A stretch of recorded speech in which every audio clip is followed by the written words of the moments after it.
Di pasal 28 H ayat 4 ada haknya. Nah, kalau kita baca aja, aku lupa tadi catatnya ya, bahwa kepemilikan itu bahkan negara tidak bisa mengganggu-gugat, tidak bisa diambil seenaknya.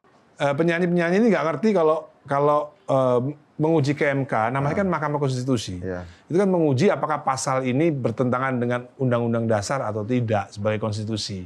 Nah, sedangkan yang diuji ini adalah apakah penyanyi boleh minta izin? Apakah penyanyi boleh tidak dapat izin untuk menyanyikannya? Padahal undang-undangnya pasal 9 wajib minta izin. Wajib loh ya minta izin. Nah, kata wajib minta izin kepada pencipta ini diuji di Mahkamah Konstitusi. Apakah ini tidak sesuai dengan Undang-Undang Dasar 45 sebagai konstitusi? Sementara di pasal 28 H ayat 4 ada haknya. Nah, kalau kita baca aja, aku lupa tadi catatnya ya, bahwa kepemilikan itu bahkan negara tidak bisa mengganggu-gugat. Tidak bisa diambil seenaknya, sewenang-wenang, bahasanya begitu. Saya ini adalah pelaku industri tahun 90-an. Pelaku industri tahun 2000-an, pelaku industri sekarang. Jadi otomatis secara general, pengetahuan saya soal industri ini saya lebih komprehensif. Zaman 70 tuh Mbak, kita tahu zaman tahun 70 itu semua penyanyi, artis, nggak ada yang dibayar royalti. Semua dibayar flat.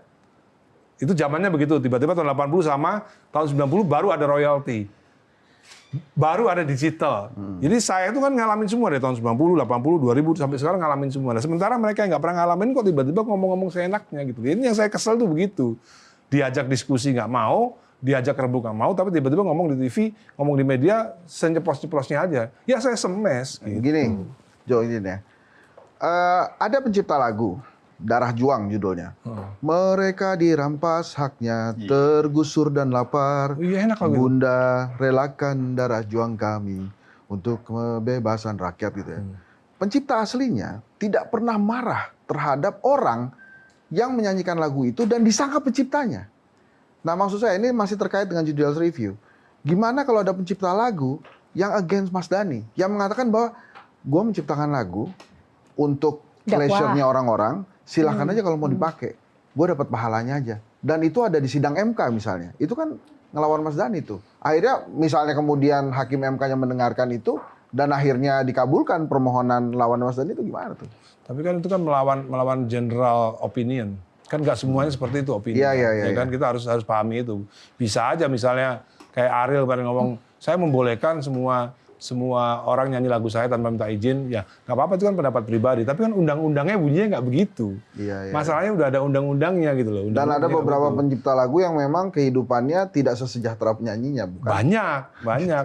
Sekarang bayangin aja ketika Ariel ngomong gitu, Ariel ya ngomong semua boleh nyanyi lagu saya tanpa izin, terus tiba-tiba dia nggak bisa nyanyi. Dapat duit dari mana dia? Dari mana? Soleh? Jadi lagu lah. Kenapa yang diserang nggak lembaganya yang harusnya ngumpulin royalti selama bertahun-tahun ini? Ini kan kayaknya karena banyak lembaga saya serang.